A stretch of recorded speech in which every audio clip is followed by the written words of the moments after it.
So in my previous video, I showed you the cross hidden camera, and this is another one of those hidden camera things, except this one looks like a keychain. It's like a car keychain camera. And if you look here, it's this is the camera right here, obviously, where it's flashing. Well, when you move it, it flashes red. Anyway, I think this is the reset button. And over here, you've got the SD card slot.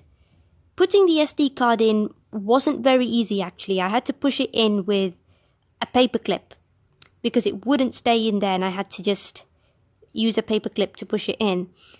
And then here, this is obviously the USB charging port. So yeah, that's very simple. One thing I found immediately disappointing is the way that you have to have an SD card for this device. There's no internal storage, whereas in the cross camera, there was internal storage. I always like these things to come with internal storage because not everyone has an SD card. This button here, you have to press and hold it.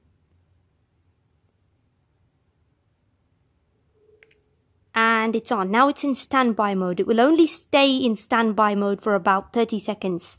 So to film, press the top button.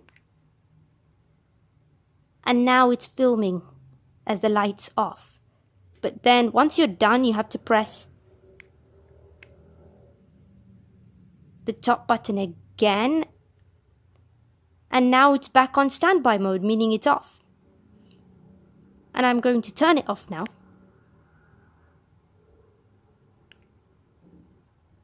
And it's gone, that's it. So that's how you use it, and I've already tested it a couple of times. The footage quality is not bad. But the thing is that these companies who make this, who make these devices, they focus on high resolution. And because they focus on high resolution, they don't really care about the storage and the fact that high resolution videos take up more storage. So I wish that they just kept it standard definition. Personally, I don't care about high definition. I just want the footage to be reasonable quality without taking up too much space. That's just me. This is a very, very handy. It's even better than the cross camera, you guys.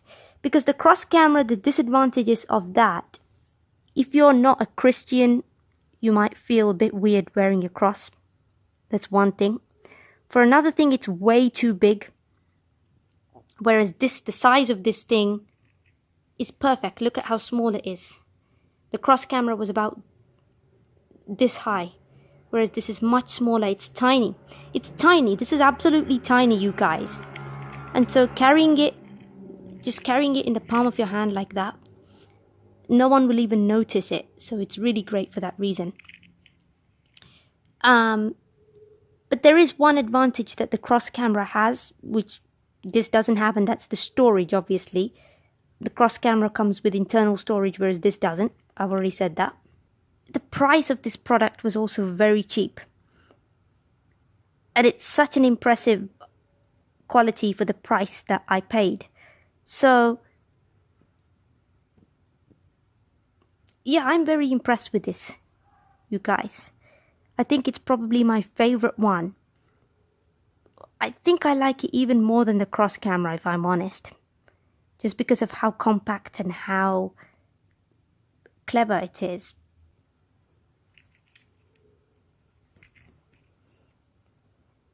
If you have car keys or house keys, you can just hook them on the end of this and carry this around and no one will even know it's a camera. Isn't that brilliant?